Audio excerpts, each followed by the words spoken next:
আসসালামু আলাইকুম। আজ 22 ফিট বাই 40 ফিট অর্থাৎ 880 স্কয়ার ফিটের 1 ইউনিটের একটি বাড়ির ডিজাইন উপস্থাপন করার চেষ্টা করব।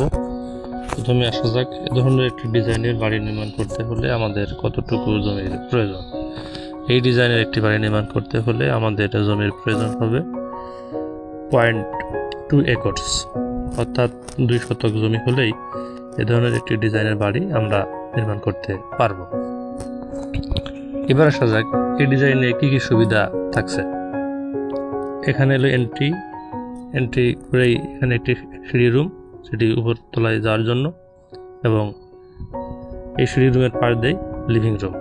এই রুমটার সাইজ হলো 9 ফিট 1 বাই 10 ফিট 4 ইঞ্চি। এর সাথে একটি বারান্দা, যেটি সাইজ হলো 9 ফিট 1 ইঞ্চি বাই 4 ফিট 5 ইঞ্চি। এই লিভিং রুমের পাশেই ডাইনিং রুম। এই ডাইনিং রুমের সাইজ হলো 9 ফিট 1 ইঞ্চি বাই 7 ফিট 5 ইঞ্চি, এবং এই ডাইনিং রুমের পাশেই হলো কিচেনের সাইজ হলো 9 ফিট 1 ইঞ্চি বাই 9 ফিট 8 ইঞ্চি। কিচেনের সাইজটা বেশ বড় পরিসরের, কেননা বাসার অনেক মালামাল এখানে সাজায় রাখলে বাসাটি খুবই চলো মনে হয়, যার কারণে কিচেনটা একটু বড় রাখা হয়েছে। এবং এর পাশেই একটি ওয়ার্ক এরিয়া, যেখানে কিচেনের অনেক কাজ এই ওয়ার্ক এরিয়ায় করা যাবে, যার ফলে এখানে একটি ওয়ার্ক এরিয়া রাখা হয়েছে। এবং এখানে মোট 2টি বেডরুম।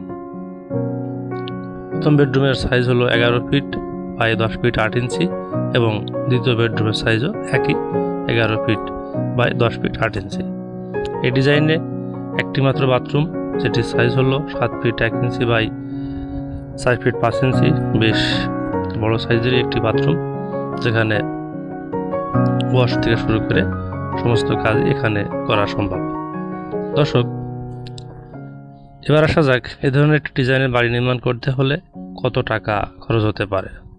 এই ডিজাইনের একটি বাড়ি যদি 3 তলা ভিত দিয়ে করতে চান, সেই ক্ষেত্রে নিচতলার সম্পূর্ণ কাজ শেষ করতে খরচ হতে পারে 24 থেকে 25 লক্ষ টাকা।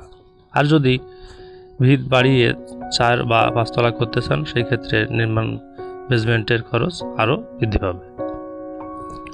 দর্শক, এ ধরনের একটি ডিজাইনের বাড়ি আপনি শহরে কিংবা গ্রামেও নির্মাণ করতে পারেন। যদি শহরে নির্মাণ করতে চান, সেই ক্ষেত্রে এখানে এই লিভিং রুমটি বাদ দিয়ে এখানে একটি গ্যারেজ রুম করবেন। আর যদি গ্রামে করতে চান, সেই ক্ষেত্রে এখানে লিভিং রুম হিসাবেও ব্যবহার করতে পারেন। দর্শক, আজ এ পর্যন্ত। আগামীতে ইনশাল্লাহ নতুন কোনো বাড়ির ডিজাইন নিয়ে কথা হবে। সে পর্যন্ত সবাই ভালো থাকুন, সুস্থ থাকুন। খুদা হাফেজ।